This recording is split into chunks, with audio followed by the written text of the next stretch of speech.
quickly. Okay, so after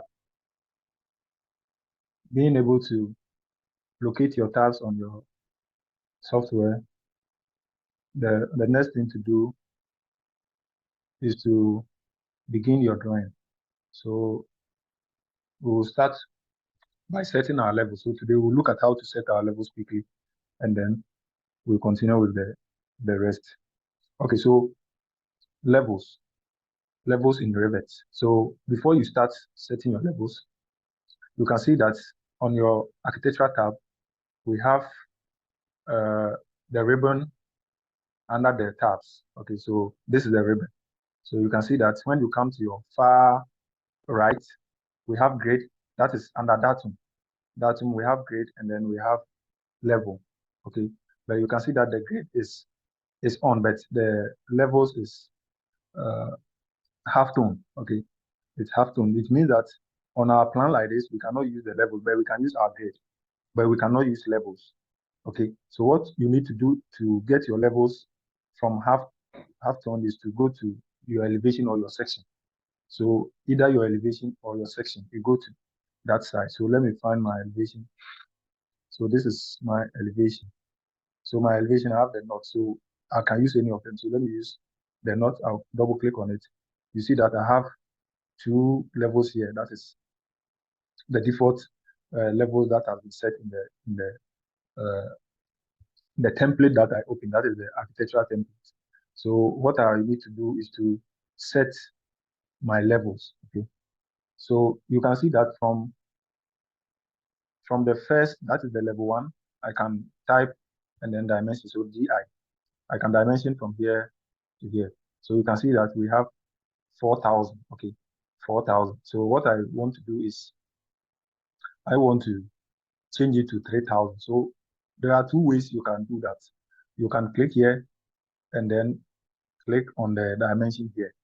Okay, you can select the second or the level 2 here and then click on the dimension. So, and then type 3,000.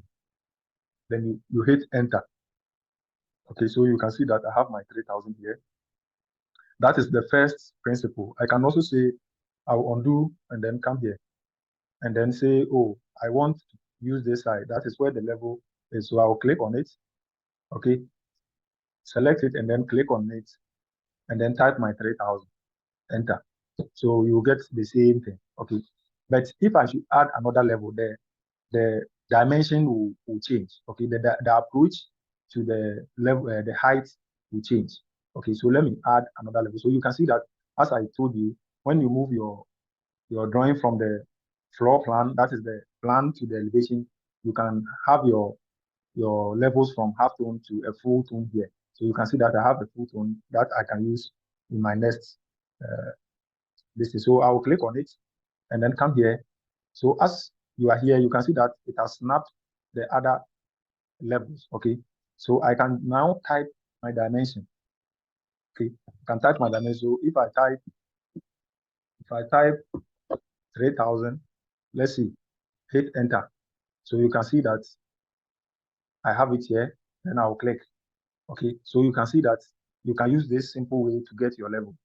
Or if you come here, if you come to the other side, you can see that we have 600 here, and then we have 3,000 here.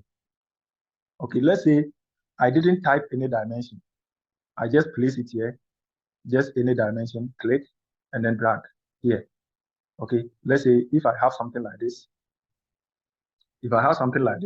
then if I want the distance from here, from the second or the level 2 to level 3 to be 3,000. Okay, what I can do is to click on the line or the level here and then type 3,000. Then I'll hit enter. It will move to 3,000. Okay, let me undo and then use another approach. Let's say I don't want to use the first approach. I want to use the second approach. Then I will come here. Okay, select it, click on it once. But this time around, we are going to add the other distance. So it's from here to here is from the level 1 to level 2 is 3,000. Then from level 2 to level 3 is also, you want it as 3,000. That is it. You want it as 3,000. So you add the 3,000 to the next or the first 3,000, you get 6,000. So you type 6,000 here. Then you hit enter. Okay, so when you hit enter, you can see that this one is also 3,000. It has changed to 3,000. So we have two ways of doing it. Either you are using this side or you are using that side. When you are using this side, it's a summation of the levels. Okay, you add the height of the other levels then to the next one that you are going to insert. So we have that one. And then let me pick, I want level 4. I will click on level 4 here. Okay, then I can use the offset. Okay, you can also use the offset too. Let me say I'll hit 3000 here. Okay, and then click like this. So you see that one is also good. Okay, so I've shown you 3 ways of setting your level. So let me do this one. Let me undo it and then do it again. So because you are on this line, which is the level 3, the level 3 is 6000. Okay, so if I want level 4, I will click on my level and then put the offset distance, that is 3000. Okay, I want it as 3000. Then I'll come and click on the level 3. Click on it, the exact position. Okay, so endpoint, I'll click and then move my mouse to the endpoint here, then click. So you can see that I have 9000 here, which is 3000 here.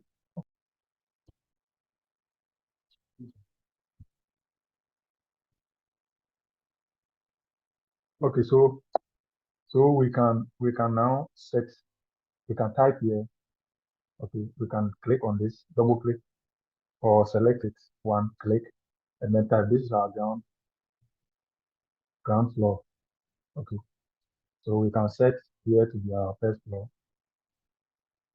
Okay. So what I do is I'll start with 0, then because Revit will be able to arrange it on my project browser according to the numbers. Okay, so I'll start with 0, then I add the ground floor to it, then I'll click. Okay, and then first floor. Okay, then I'll add 1, then I'll space it. So you can see that it will follow here. Okay, see that we have 0, 1. So the next one will be 2. So we have 2, second floor. Okay, then you click anywhere on the screen. So you can see that it is following. So the next one, let's say that is the 3rd floor. So you can do it up to the number of floors that you want. Okay, so that is the 3rd floor. Okay, then you click anywhere. So you can rename it. You can see that it is following here on your project browser. You can see them arranged. If you don't do that, if you don't add the numbers to it on your project browser, it is going to mess up. Okay, yes. So you have to arrange it like that. So let's look at how to set our foundation. Okay. Okay, so with your foundation, this is our ground floor. So we have to set our foundation. So this is the principle. Okay, let's use our level. So that is LL, or you can pick your level there. You can pick your level here. Okay. So when you come here, what you do is, let's say we want it to be 1200 millimeters. So 1200. Okay. So you can see that I can move them get here. So I want to show you something here. The only difference is that if you are using this side, you can see that we have negative 1200 here. Okay, but we type 1200 here, and then we have negative 1200 here. So let us clean it or undo it. If I take the level again, I can just draw like I did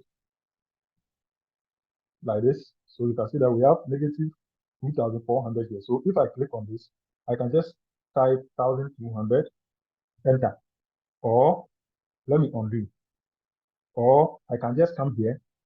Okay, click on this one and then type minus 1200 because you are going down. Okay, from the ground floor, you are going down. So down means you are representing negative. Okay, I'll hit enter and then I'll get the same thing.